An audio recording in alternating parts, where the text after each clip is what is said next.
So I paid around $5 to $7 for this game, and I feel that's about the right price for what Wanted Weapons of Fate offers. The game is very short, but found for the right price, you can still have some fun with it. Wanted plays like the vast majority of duck and cover third-person shooters of the 7th gen, but puts a few twists on the formula. Throughout the course of the game, Wesley and Cross, Wesley's father, who you play as for a few levels in the game to fill in the backstory, do gain a few new abilities to use against the mostly brainless enemies in the game. You only gain 3 new abilities in the game, and its overall focus comes off as style over substance, as the core gameplay is engaging enough, but never rises above being a basic offering in the Me Too Gears of War genre of games that popped up in the 7th generation. Wanted is by no means horrible, as the formula it's based on is sound, and the ability to curve bullets and slow down time while transitioning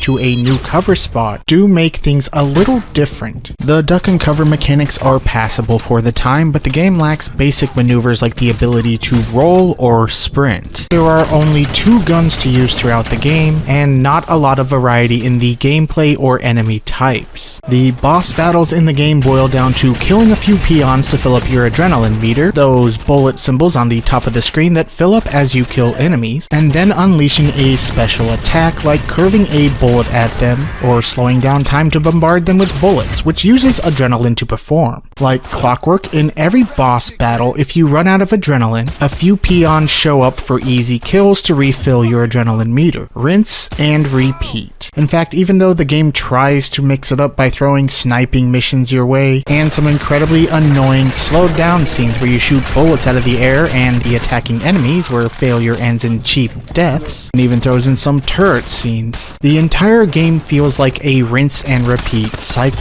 Wesley makes his way through mostly narrow, mostly linear environments, killing a bunch of enemies, just to go on to the next area and do the exact same thing. I realize that's every shooter ever, but the lack of a new arsenal makes it feel even more tedious after a while. It's almost like playing Gears of War with only the handgun. You could probably do it, but eventually you'll want something with more range and power. Getting the dual submachine guns doesn't help the situation much, as they are less accurate and have even less range than the handgun. There's nothing quite like trying to take out a sniper with a short-ranged, inaccurate gun. There are even times in the game where I wondered if my bullets were even working against some enemies. By about the 6th level of this 9-level game, I needed to take a bit of a break, because tedium added up. There's maybe 4 hours, maybe 5 hours of gameplay in this game your first time through, give or take. The earlier levels were definitely better in feel than the final levels in the game, as far as feeling like they were given more attention and care. When I started my second run through the game, I enjoyed the early levels a lot more this time. Once you beat the game, the only thing it offers is just to play through it again, maybe on a different difficulty this time. There are no extra modes. There are a few characters to unlock and some hidden notes to find throughout the game, collectibles for trophies and gamer score, 7th gen things. But there was no multiplayer or any extra modes of any kind in the game. This is pretty much a one and done purely rental experience for the time.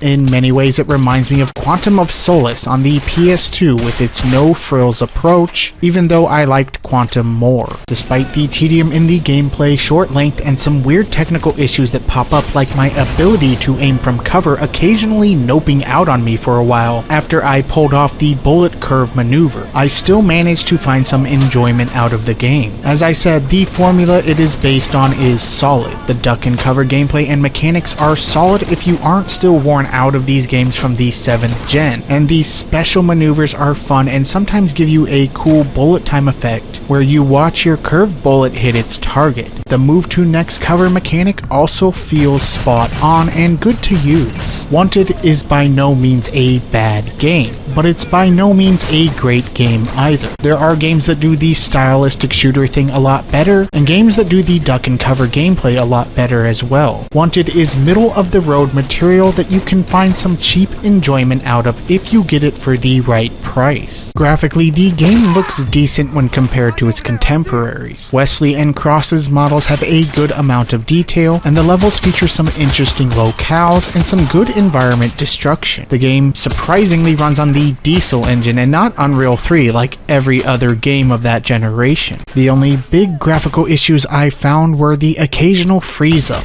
which could be an issue with either the disc or my PS3. I don't know if the 360 version does the same. It might just be a PS3 issue or a my PS3 issue. The controls are solid. The special maneuvers are easy to pull off, though sometimes the curving bullet mechanic can feel a bit wonky. The rest of the controls you already know, just a copy and paste from Gears of War and so many other shooters like it. The music, which you aren't hearing in the background of this review to avoid acclaim, is also well composed and suits the action well. It amps up during the action scenes and quiets down after those scenes. The gun sounds are standard fare. The dual submachine guns have a good sound to them, but the rest of the gun sound effects are about what you'd expect. The voice acting is well done, and the voice actor who impersonates Wesley's voice from the movie does a good job. The bottom line, for the original $60 asking price, this game would have been a bit disappointing. However, found for a cheap price today, Wanted Weapons of Fate is a flawed but fun experience if the price is right.